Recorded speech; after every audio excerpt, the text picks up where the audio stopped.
Some journeys are not about travel or fun. काही प्रवास मनाला थांबायला लावतात आणि आयुष्याकडे एका वेगळ्या नजरेने बघायला शिकवतात. तर आजचा प्रवास हा तसंच काहीतरी.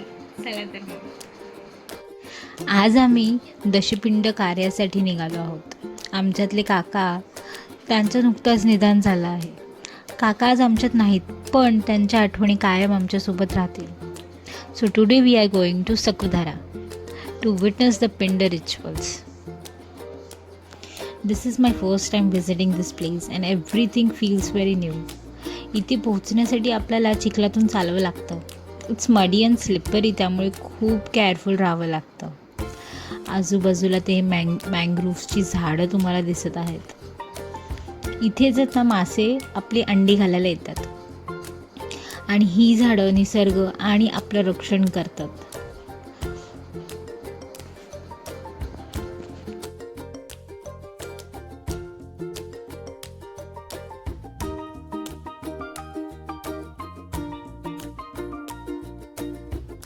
After crossing all this, we are finally here. इथे खूप सारे तुम्हाला टाईल्स दिसतील, स्तंभ दिसतील. These tiles are the memories of elders who have passed away. प्रत्येक जण आपल्या आपल्या पूर्वजांचे, आपल्या वडिलांचे, आपल्या आजी आजोबांचे टाईल्स इथे आणून लावतात, त्यांची एक आठवण म्हणून. इथे पिंडदानाची पूजा श्रद्धेने केली जाते. धान्य, पाणी आणि मंत्रांच्या माध्यमातून आपल्या पूर्वजांना शांतता आणि मुक्ती मिळावी, हीच या विधीमागची भावना असते. रिच्युअल्स कंप्लीट झाल्यावर काकांची टाईल्ससाठी जागा केली, पूजा झाली आणि नमस्कार केला. सर्वजण शांतपणे या विधीला पाहत होते. The moment felt very calm, silent and deeply emotional.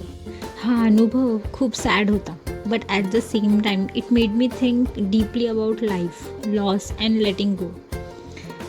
ही अजून एक महत्त्वाची जागा आहे. असं मानलं जातं की प्रभू राम यांनी इथे आपल्या वडिलांची विधी केली होती, पिंडदान केलं होतं.